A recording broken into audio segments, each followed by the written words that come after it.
Bom dia, igreja, mais uma vez, uma grande alegria compartilhar esse tempo com vocês, estudando a Palavra de Deus.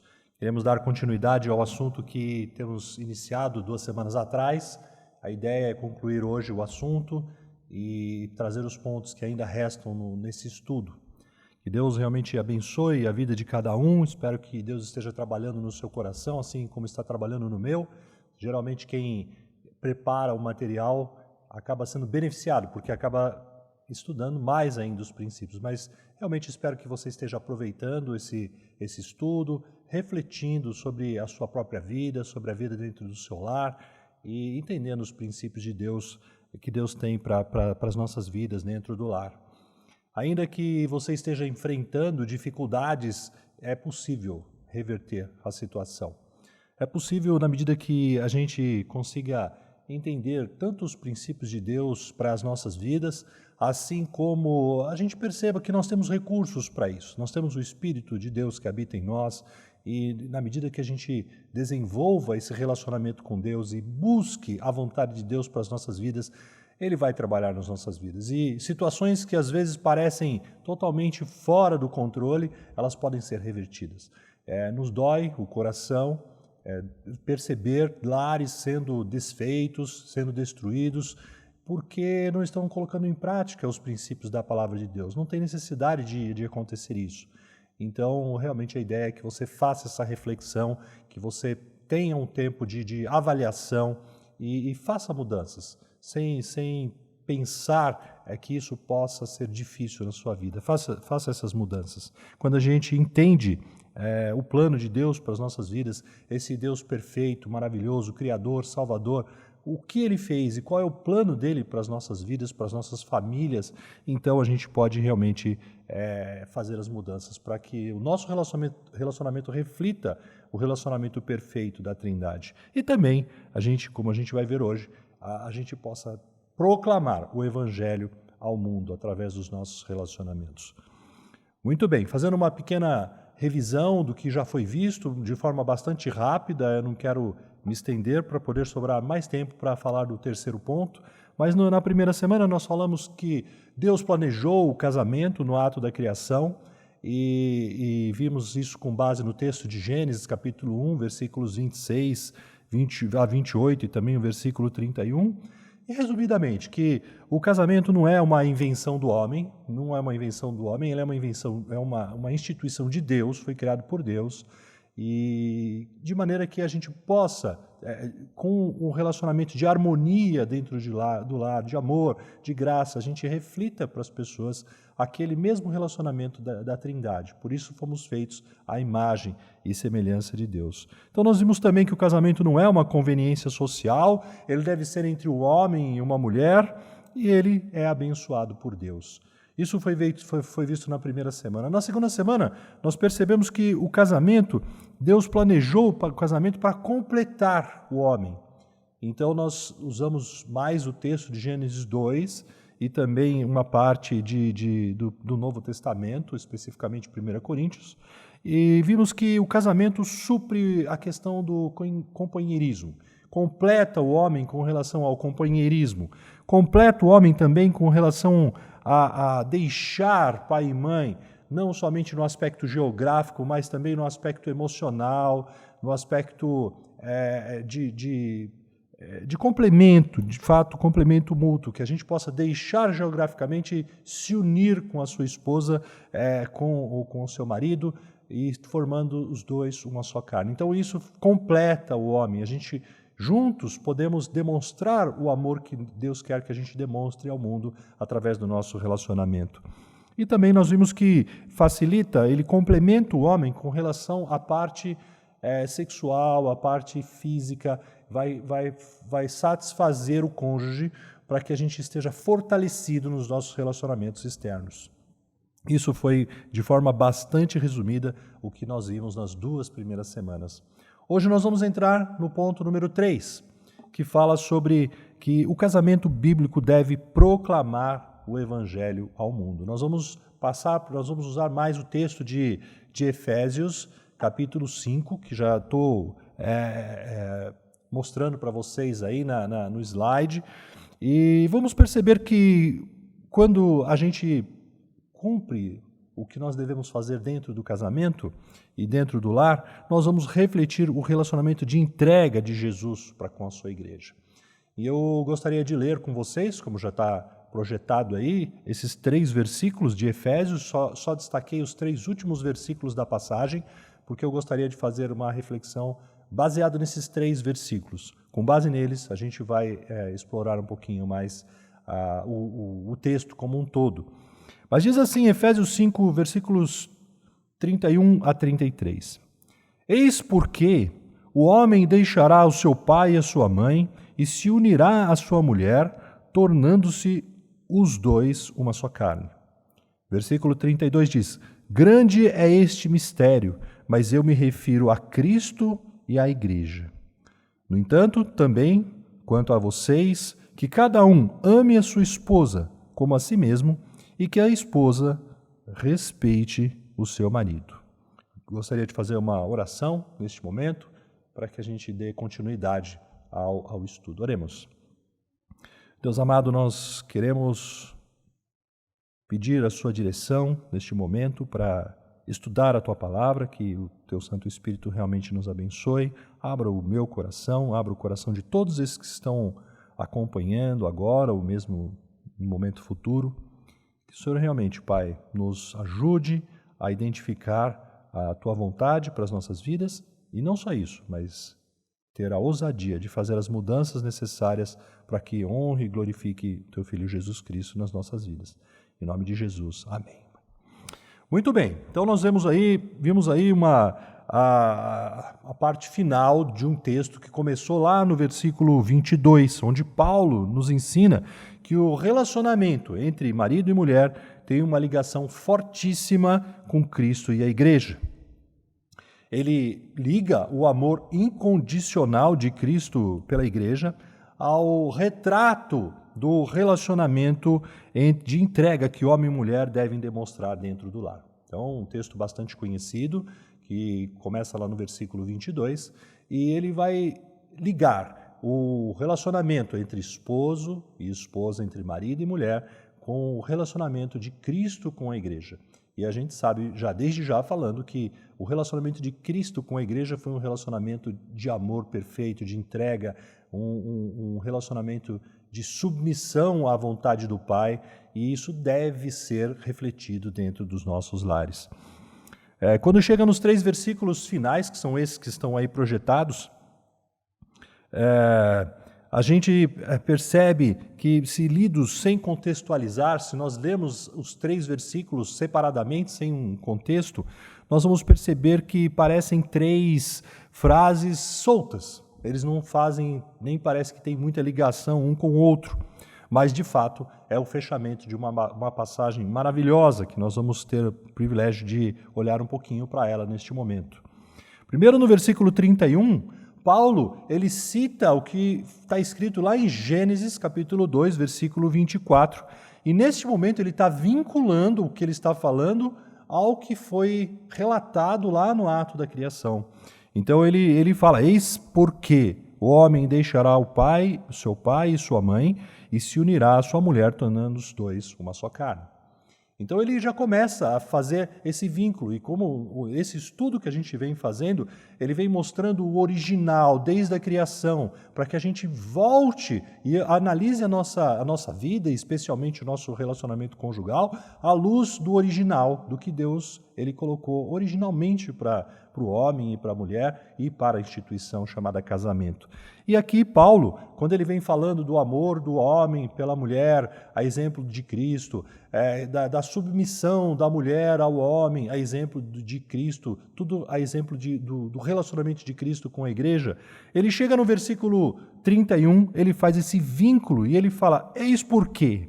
Então ele está dando uma explicação por que o homem deve deixar pai e mãe e se unir à sua esposa. E antes mesmo de criar homem e mulher, Deus já havia planejado tudo que ele tinha em mente, que ele gostaria que este relacionamento o glorificasse aqui na terra, que refletisse aquele relacionamento de perfeição da Trindade. Então, quando nós olhamos para as nossas vidas, já devemos pensar, será que de alguma maneira, evidentemente nós não somos perfeitos, tem os efeitos da queda, mas será que nós estamos, pelo menos, entendendo qual é a vontade de Deus para o nosso relacionamento conjugal? Essa é uma grande pergunta que eu gostaria de colocar para que seja refletido dentro da mente de cada um, individualmente, cada pessoa, e dentro do lar, em conjunto, evidentemente. Quando chega no versículo 32, Paulo escreve: grande é este mistério, mas eu me refiro a Cristo e à igreja. E quando ele fala grande é esse mistério, ele está se referindo ao que ele disse nos versos anteriores, especificamente no versículo 31 anterior. E ele fala: eu me refiro a Cristo e à igreja. Então Cristo, ele veio para cumprir todo o propósito de Deus. Ele amou a igreja e se entregou pela igreja, se entregou por ela. E ele nos amou incondicionalmente e se entregou pelos nossos pecados. E se o nosso relacionamento deve refletir o relacionamento de Cristo para com a igreja, para com a sua noiva, nós devemos pensar se Eduardo está amando a esposa da mesma maneira que Jesus amou a sua igreja, se entregando incondicionalmente por ela? Ou o meu pensamento é de que eu tenho direito de ser feliz e a minha esposa deve agir para o meu agrado, ou vice-versa? Então percebam que há uma evolução no texto. Então Paulo finaliza essa passagem no versículo 33 dizendo: no entanto, também, quanto a vós, ou quanto a vocês, que cada um ame a própria esposa como a si mesmo, e que a esposa respeite ao seu marido. Então, o amor do marido para com a sua esposa representa o amor de Cristo, o amor de Deus para com a igreja. E o respeito da esposa pelo seu marido representa a sensibilidade, a graça da noiva para com Jesus. Eu trouxe uma citação aqui para ilustrar um pouco melhor isso que está sendo falado, que foi tirado do livro Mulher, a sua verdadeira feminilidade. Esse livro foi usado por algumas moças para estudar há 1 ou 2 anos passado a respeito da feminilidade. E ele traz, a autora, são 2 autoras, Mary Cassin e Nancy DeMose, elas trazem alguma análise a respeito desse texto bíblico. E uma frase que eu copiei do livro, eu até projetei aí para vocês, diz: os homens foram criados para refletir o poder, o amor e o autossacrifício do Senhor Jesus. As mulheres foram criadas para refletir a sensibilidade, graça e a beleza da noiva que Jesus redimiu. E o casamento foi criado para refletir a aliança e a união de Cristo com a sua igreja. Então percebam que nós precisamos imitar, o nosso relacionamento deve imitar o relacionamento de Cristo com a igreja. E isso ocorre quando marido e mulheres cumprem os seus papéis dentro do lar, de amar e de respeitar um ao outro. E percebam então que aqui tem uma parte-chave do nosso estudo. E isso realmente a gente tem que fazer uma avaliação. Então, até aqui a gente viu um pouco de teoria. Eu gostaria de entrar um pouco mais no aspecto prático de como a gente pode fazer isso na prática. Como isso pode se reverter em ações dentro de casa. Sabe, não queremos ver cônjuges, casais, onde estão, de certa forma, acomodados, talvez pelo passar dos anos ou alguma circunstância que se criou, e então há um certo comodismo e as pessoas deixam de fazer aquela gentileza, demonstrar de fato aquele amor, aquela entrega, e as pessoas acabam tendo vidas derrotadas dentro do lar. Por vezes, mulheres sendo sobrecarregadas com responsabilidades, ou eu estou falando mulheres porque, via de regra, às vezes os homens acabam negligenciando mais esse ponto. As mulheres, pelo senso de responsabilidade, acabam assumindo coisas que não deveriam. Fica uma carga extremamente pesada. Então, como que a gente pode mudar isso? E então eu queria passar para o próximo ponto, que é o ponto B desse ponto, do item número 3, né, item 3B, que fala que o casamento nos ensina a amar e respeitar. Da mesma maneira que a gente entra, às vezes, sem entender o plano de Deus, o próprio casamento nos ajuda e nos ensina a amar e respeitar um ao outro. Primeiro pontinho aí, o casamento deve ser uma aliança estabelecida com o seu cônjuge perante o Senhor, tendo em vista uma vida inteira de companheirismo e ajuda mútua. Nós vimos lá no ponto número 1, ou no ponto número 2, que ele supre o companheirismo. E aqui a gente quer incluir também a questão de uma vida inteira. Passa a ser uma ameaça quando, diante de qualquer circunstância difícil que o casal enfrenta, começa a haver uma ameaça de divórcio, olha, eu vou embora, e aquilo passa a ser uma ameaça para a outra parte. Às vezes há uma dependência financeira, você sabe que há uma dependência financeira e aquilo é uma ameaça para a outra parte. Quando a vontade de Deus dentro do lar é que aquilo seja uma vida inteira de companheirismo e ajuda mútua. Então precisamos prestar atenção aqui. Vamos tomar como base palavras de Jesus no Evangelho segundo Marcos, capítulo 10, versículos 6 a 9, que está projetado aí. Diz assim o texto: porém, desde o princípio da criação, olha, percebam que são palavras de Jesus, o próprio Deus. E ele está vinculando essa afirmação à criação, ao original de Deus. Porém, desde o princípio da criação, Deus os fez homem e mulher. Nós vimos isso. Por isso, deixará o homem a seu pai e a sua mãe e se unirá à sua mulher. Jesus vinculou ao plano original e está citando também o que já foi citado lá em Gênesis 2, 24. O mesmo versículo que Paulo citou em Efésios 5, versículo 31. Deixará o homem, pai e mãe, se unirá à sua esposa, tornando-se os dois uma só carne. E depois ele continua, e com a sua mulher serão os dois uma só carne. Desse modo, já não são dois, mas um só, uma só carne. Portanto, o que Deus ajuntou, não separe o homem. Então, claramente, a gente vê aqui uma instrução de Cristo, de Jesus, a respeito do casamento para até que a morte o separe.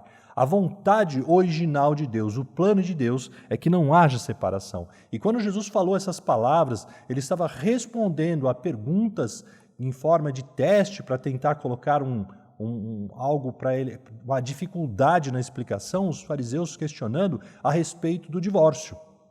Então percebam que nós não podemos ignorar que o divórcio existe, assim como na época do primeiro século já existia. Agora Jesus, explicando a respeito desse texto, nos versículos anteriores, ele estava dizendo que aquela possibilidade era por causa da dureza do nosso coração e não era o plano original de Deus.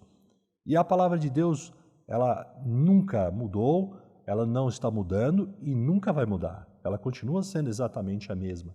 Então, a possibilidade de um divórcio, a possibilidade de um rompimento do relacionamento que Deus uniu, não tem base bíblica.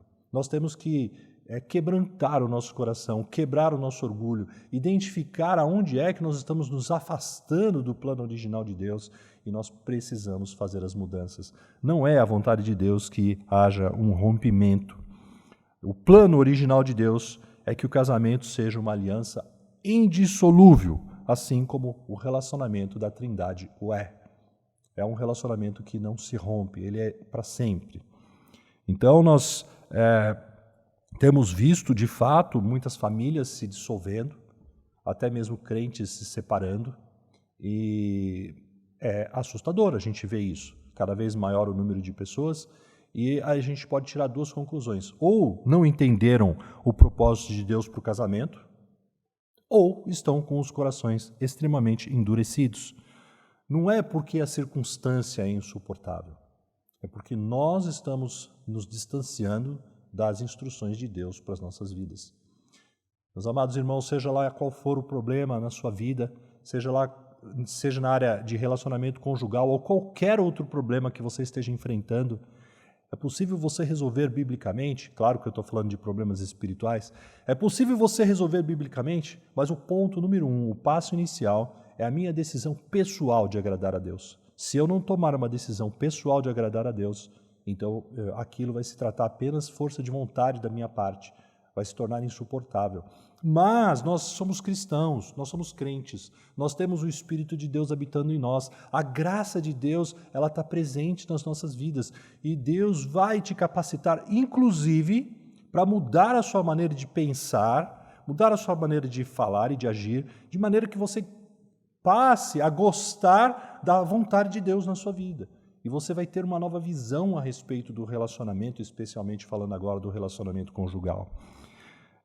O amor e o respeito ao seu cônjuge não deve ter por base as suas emoções, os seus desejos pessoais, às vezes a sua inclinação de agradar a você mesmo. Nós devemos amar o cônjuge, é uma questão de obediência a Deus. João, capítulo 14, versículo 15, diz: se me amais, guardareis os meus mandamentos.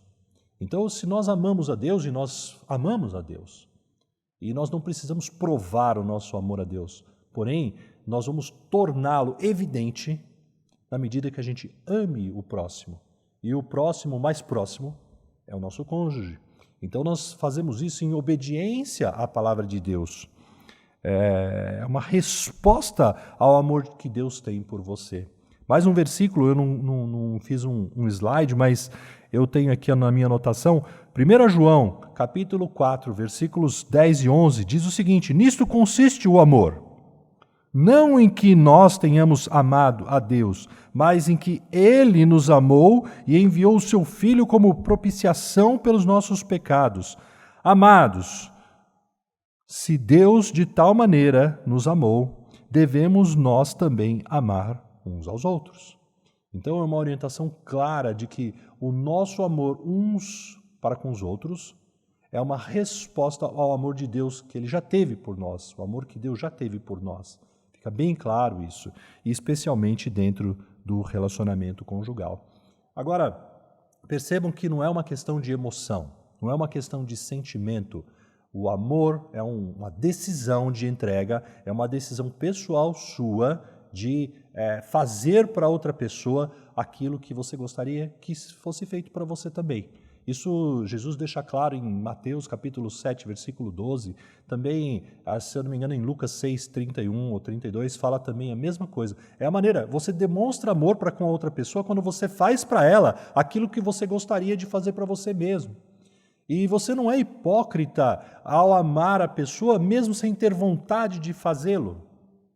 Sabe? A gente é hipócrita se você fizer algo que não está disposto, que não está com vontade, e falar que está gostando. Aí você está sendo hipócrita. Mas quando você age como uma decisão de obediência, você está fazendo aquilo que Deus quer que você faça de fato. Muitas coisas nós fazemos na vida sem ter desejo. Nós estamos passando aí o final, ou ainda uma parte do inverno, e só para citar um exemplo, quantas vezes a gente quer ficar na cama até mais tarde e ficar naquele quentinho, ficar meia horinha a mais, uma horinha a mais, porém a responsabilidade nos faz levantar, mesmo que esteja um dia frio, e ir para o nosso trabalho, e cumprir o nosso horário, cumprir a nossa responsabilidade. Agora, talvez você não tenha nenhum problema de dizer, eu queria ficar até mais tarde, mas você cumpriu a sua responsabilidade. Agora, se você for trabalhar sem aquela vontade enorme de levantar e falar que está gostando, isso é hipocrisia. Agora, trazendo para dentro do relacionamento é a mesma coisa. Eu não sou hipócrita em demonstrar amor para com a minha esposa. Eu devo fazer isso em obediência ao amor de Deus para comigo. Então pense nas gentilezas, nas delicadezas, nas coisas que o seu cônjuge está falando, o que ele está dizendo é importante para você? Você de fato está demonstrando o seu amor, você está agindo como fosse a sua própria pessoa? Isso faz com que aquele relacionamento que talvez esteja afastado, esteja não demonstrando a glória de Deus dentro do seu lar, ele possa começar a ser restaurado por coisas simples. Preste atenção, seja amoroso, seja delicado, seja atencioso para as coisas do seu cônjuge. E vamos para mais um ponto aí. Nós vimos já então que o casamento é uma aliança estabelecida com o seu cônjuge para toda a vida. E o próximo ponto: nós somos responsáveis pela iniciativa de resolver os conflitos. Aqui está um ponto também de atenção. As pessoas às vezes ficam esperando a outra parte tomar a iniciativa de resolver conflitos. E conflitos existem. E algumas pessoas estão tão mal acostumadas que nem se dão ao trabalho de tentar resolver os conflitos. Simplesmente, se depender daquela pessoa, as pessoas não se falam mais, o lar não tem mais comunicação, ele não toma a iniciativa de resolver o conflito. Agora, você sabe de quem é a responsabilidade de resolver o conflito dentro do seu lar? É sua. Não é da sua esposa, não é do seu marido, é sua. É minha. Cada um tem individualmente a responsabilidade para resolver o problema. Então, assuma o compromisso pessoal, primeiro, de obedecer a Deus. Porque, para que você queira resolver os conflitos, lembre-se, você precisa, em primeiro lugar, querer agradar a Deus. Então, assuma essa responsabilidade. Examine os seus próprios erros. De que maneira que Eduardo, que você está, de alguma forma, comprometendo ou contribuindo para que o conflito continue dentro do seu lar. Verifique a sua vida. A responsabilidade é sua. Então, confesse, primeiramente, se você identificar que tem um pecado na sua vida, confesse esse pecado primeiramente a Deus. E, se for o caso, também para o seu cônjuge. Confesse o pecado. E confessar o pecado é concordar que aquilo é pecado e com o compromisso de ter uma atitude diferente, uma atitude bíblica no lugar. Então, você deve tomar a iniciativa, avaliando a sua vida, confessando pecados, tomando a iniciativa, tomando o compromisso de ter uma atitude diferente e, dessa forma, buscar uma solução para aquilo que está atrapalhando o relacionamento. Isso vai contribuir para que você tenha uma vida em paz, que você tenha uma vida com uma qualidade satisfatória dentro do seu lar. Você comece a voltar para aquela época do início do relacionamento, onde não haviam problemas. Os problemas surgiram com o tempo. E a gente pode simplesmente olhar para a outra parte e falar: ah, ela é culpada, ele é culpado. Não é a questão de culpa, porque a culpa pelo pecado já foi paga pelo sangue de Cristo. Mas é uma questão de observar as responsabilidades e tomar um passo, dar um passo na direção de resolver o conflito. Não fique esperando a outra parte fazer isso. Tome você a iniciativa. Talvez, se no seu relacionamento é a outra parte que sempre toma a iniciativa de resolver o conflito, seja diferente. Surpreenda, ame a outra parte de forma que ela possa perceber, a outra parte possa perceber que você está tomando uma atitude diferente, uma atitude de obediência à palavra de Deus. Então, isso vai colaborar definitivamente para que você, como diz aí, tome a iniciativa de resolver o conflito. Ainda um ponto aí, um comentário a respeito desse ponto, que eu coloquei aqui: ceder em preferência, quando não está se desobedecendo à palavra de Deus.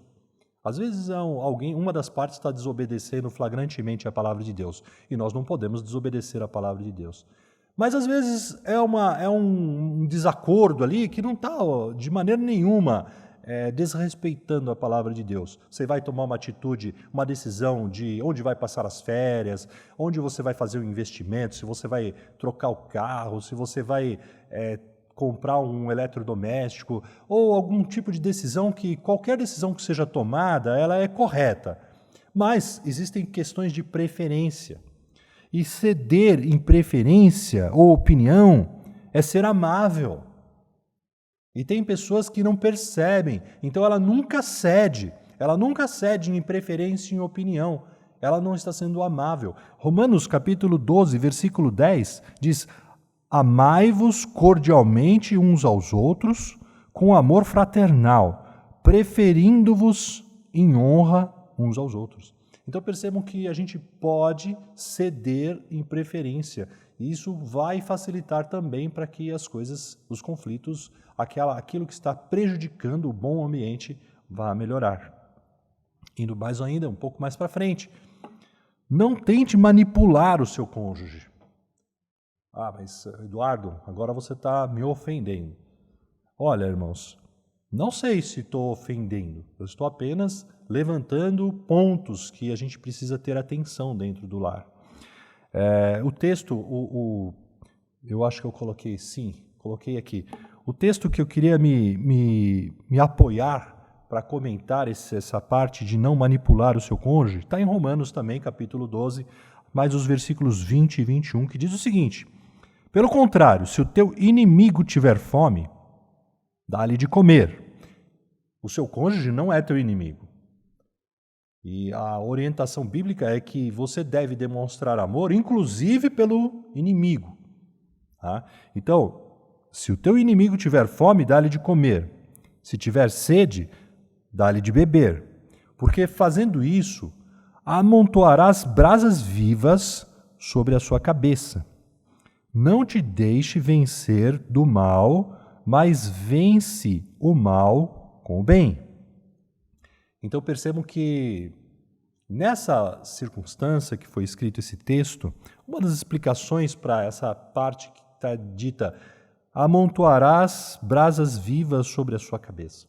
Era um tempo em que não havia fogão a gás, não havia nada de sofisticação, você tinha que realmente manter dentro do seu lar um fogo aceso, uma brasa acesa, para que você pudesse cozinhar, aquecer a água, alguma coisa desse tipo. E se você deixasse aquele fogo se apagar, aquilo era vergonhoso para quem estava administrando lá.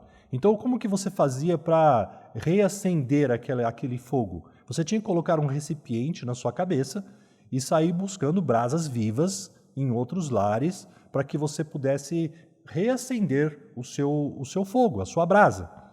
Então, se você fosse visto andando pela rua com um recipiente pedindo brasas vivas, era uma declaração de que você tinha deixado apagar o fogo. Isso não era bem visto.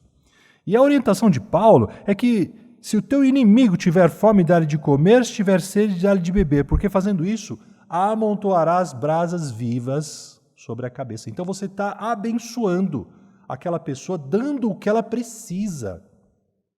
Você não está repudiando aquela pessoa, ao contrário, ela está num momento de fraqueza e de dificuldade, você vai dar aquilo que ela precisa. Agora, em nenhum momento do texto é dito que o seu inimigo pediu alguma coisa, pediu ajuda para você.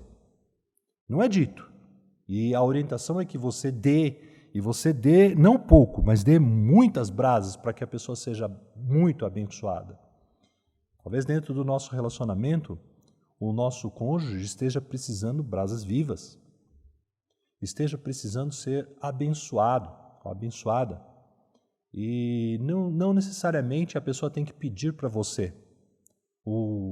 A sensibilidade do relacionamento vai te ajudar a perceber o que essa pessoa precisa, que a outra pessoa precisa. Então nós precisamos, dentro do casamento, amontoar brasas vivas sobre as cabeças dos nossos cônjuges. E não pouca, mas muita brasa. Mesmo que a outra parte não peça nada para você, mesmo que a outra parte não agradeça pela sua ajuda, ou ainda que a outra parte nem note a sua bondade, mas a bondade é um fruto do Espírito. Então, quando você usa daquelas circunstâncias, da fraqueza, daquele momento que a pessoa está mais necessitada e não a abençoa, você está, de certa forma, manipulando aquela situação pelo privilégio da tua condição. Você pode estar manipulando aquela circunstância para que você seja favorecido e a tua opinião seja prevalecida sobre a opinião da outra pessoa. Em muitos lares que nós podemos observar, e dentro dos nossos próprios lares, às vezes a outra parte está precisando de ajuda, está precisando ser abençoada. E nós vamos fazer o quê? Tratar o nosso cônjuge como inimigo? Nós vamos simplesmente pegar aquela situação e vamos fazer com que a nossa vontade seja favorecida, seja privilegiada? Não. Nós devemos demonstrar exatamente o amor que Cristo demonstrou pela sua noiva, pela igreja. O relacionamento de entrega, ele vai amar antes mesmo de ser amado. ele vai se entregar, e nós devemos refletir isso. O nosso relacionamento dentro do lar deve refletir o relacionamento de Cristo para com a igreja e o relacionamento de entrega mútua. Agora percebam que quando isso acontece de ambos os lados, há uma facilidade para que vocês se submetam um ao outro. Nós vamos falar de submissão nos próximos pontos, quando nós falarmos dos papéis do homem e dos papéis da mulher. Mas desde já a gente diz que é uma moeda de dois lados, é uma faca de dois gumes. Tanto o amor sacrificial que o homem deve demonstrar pela mulher, é uma forma de submissão. E, evidentemente, que o respeito da mulher para com o seu marido também é uma forma de submissão. Isso deve ser demonstrado dentro do lar. E vai ficar facilitado, vai ser mais simples de cumprir isso quando houver esse relacionamento de entrega. Então, não endureça o seu coração. Como Jesus ensinou, as pessoas se dividem, se separam, se divorciam por causa da dureza do coração. Permitem que a situação chegue num ponto que as mágoas elas ficam quase que intransponíveis. Mas nós sabemos que, pela graça de Deus, nós podemos andar no caminho inverso, caminho contrário, e solucionar. E aqueles que estão passando num momento tudo bem, não permitam que as situações mudem. Aqueles que ainda não se casaram, que vão se casar, prestem atenção nisso. Não coloquem o foco apenas na parte da festa, como já falei, na parte bonita. Isso é legal, é importante, não tem nada errado, mas o dia a dia ele vai vir e vai cobrar de você atitudes bíblicas, demonstração de amor, demonstração de respeito, demonstração de entrega. São todas essas coisas que a gente já viu aí. Então, percebam que a gente não pode, de fato, usar das circunstâncias para manipular a outra parte. Agora, tem ainda um item C, que é o último ponto dessa introdução, que a gente vai encerrar nesse ponto aí, que fala que o casamento tem prioridade sobre as questões ministeriais. E o texto é 1 Coríntios capítulo 7, versículos 32 a 34. Diz assim: quem não é casado, então, só para a gente contextualizar, mesmo 1 Coríntios 7, Paulo explicando à igreja de Corinto sobre o casamento e todos os relacionamentos dentro do lar, respondendo a diversas perguntas. E no final deste capítulo, ele esclarece alguns pontos que a gente tem a ver com coisas que acontecem hoje dentro dos nossos lares. Então ele fala, quem não é casado, cuida das coisas do Senhor, de como agradar ao Senhor. Então as pessoas que não têm um compromisso conjugal, ela tem o tempo livre, ela não tem a preocupação de cuidar do seu cônjuge, então ela pode usar do tempo dela para cuidar das coisas do Senhor. Em outras palavras, os ministérios. Versículo 33 diz, mas o que se casou cuida das coisas do mundo, de como agradar a esposa.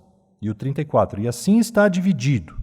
Também a mulher, tanto a viúva como a virgem, cuida das coisas do Senhor, para ser santa, assim no corpo como no espírito. Mas a mulher casada se preocupa com as coisas do mundo, de como agradar ao marido.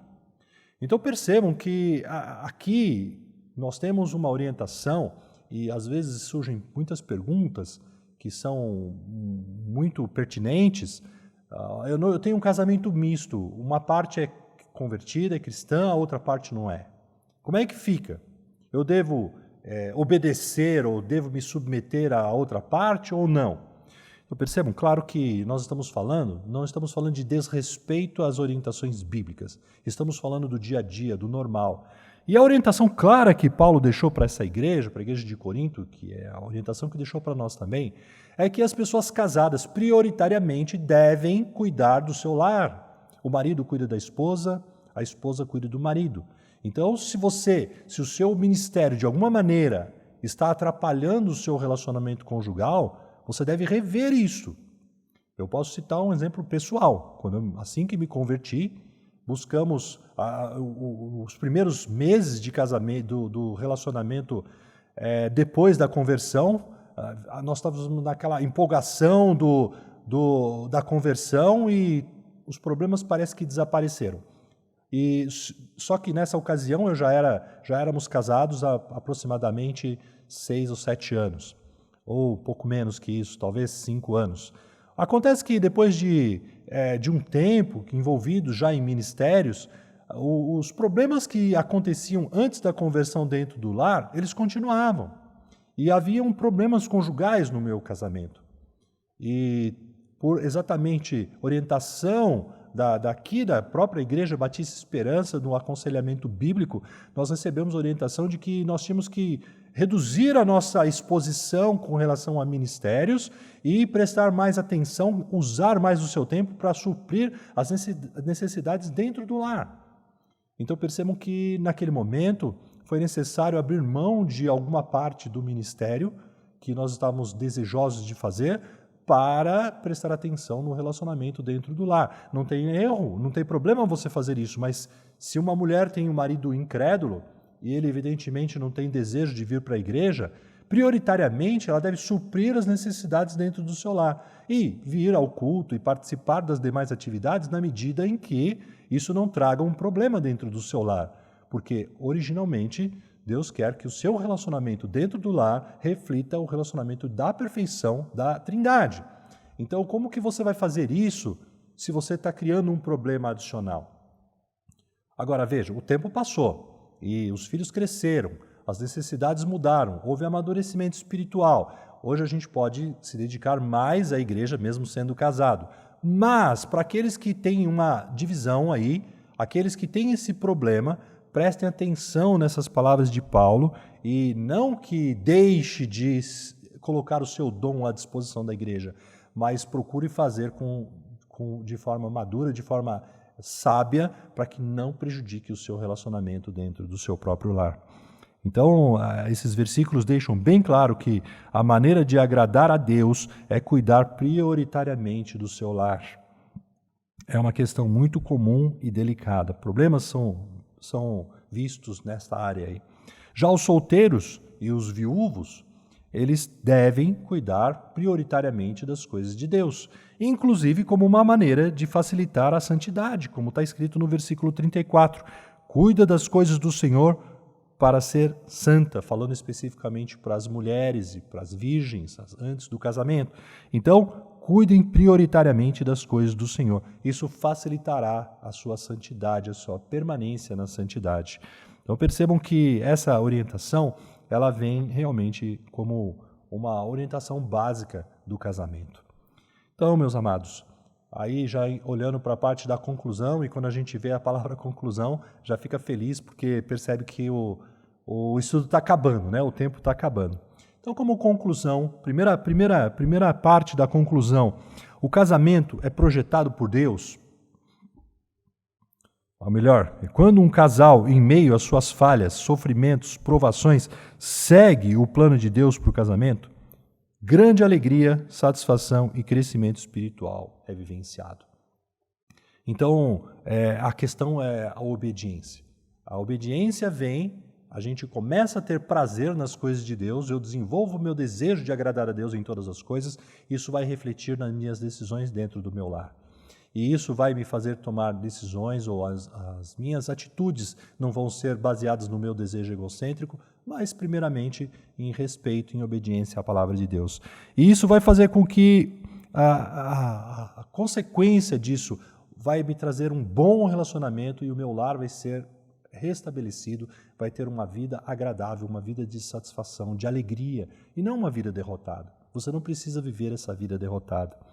Agora, quando o casal não segue o plano de Deus para o casamento, tremenda dor, caos, instabilidade e destruição se segue. Nós podemos tomar a decisão que quisermos, mas se a decisão for por desobediência, consequências virão. E, por fim, aqui na verdade, eu coloquei 2 vezes a mesma frase, mas a frase seria: o casamento de Deus é projetado para seus filhos redimidos viverem o Evangelho dentro de uma comunidade de crentes com uma proclamação a todo mundo do seu nome e da sua glória. Então, ou seja, em outras palavras, o casamento foi feito para que a nossa convivência, o nosso relacionamento, na medida que ele é um relacionamento de qualidade, harmonioso, de amor e de respeito, ele vai refletir para o mundo o mesmo tipo de entrega que Cristo demonstrou para com a sua igreja. Um relacionamento de amor, um relacionamento de submissão. É possível nós darmos uma volta, uma ré, fazer a placa de retorno e passarmos a ter esse tipo de atitude dentro dos nossos lares. Certamente isso vai trazer qualidade para você, vai honrar e glorificar a Cristo através das suas vidas. Então, essa era uma maneira simples que eu coloquei aí. É um assunto que volta, vez em vez volta, porque nós às vezes nos afastamos e é sempre bom a gente relembrar os princípios básicos, as verdades básicas de Deus para o casamento bíblico. Então, de forma nenhuma, isso é um estudo que vai tratar todos os pontos, mas alguns pontos foram citados aqui. Na sequência, nós vamos entrar no ponto de papéis específicos do homem, papéis específicos da mulher e como que a gente pode praticar isso dentro dos nossos lares. Então, eu agradeço a paciência de vocês por estarem conosco todo esse tempo e também agradeço a Deus pela possibilidade da gente estudar mais um pouco a palavra dele. Qualquer dúvida, qualquer ponto que vocês quiserem tratar pessoalmente, podem me procurar. A gente vai ter prazer, satisfação em conversar pessoalmente com vocês. Vamos ter um tempo de oração agora e para a gente poder encerrar o nosso tempo de estudo. Amado Deus, nós te damos graças, Pai, pela tua palavra que nos ensina, nos exorta. Obrigado, Pai, pela maneira com que o Senhor fala conosco e ajude-nos, Pai, a olhar para os nossos lares, para os nossos relacionamentos, nos dê a sensibilidade para fazermos as mudanças necessárias. Pai, nós sabemos que não há um lar perfeito, todos nós somos pecadores e falhos e certamente precisamos fazer mudanças e que sejamos sensíveis à necessidade do nosso cônjuge e das pessoas que moram dentro desse lar e com a sua ajuda e com a tua graça nós possamos fazer tudo para honrar e glorificar o teu nome. Pois é em nome de Cristo que nós oramos e agradecemos. Amém. Um bom dia, um bom culto para vocês, uma boa continuidade de domingo e Deus os abençoe.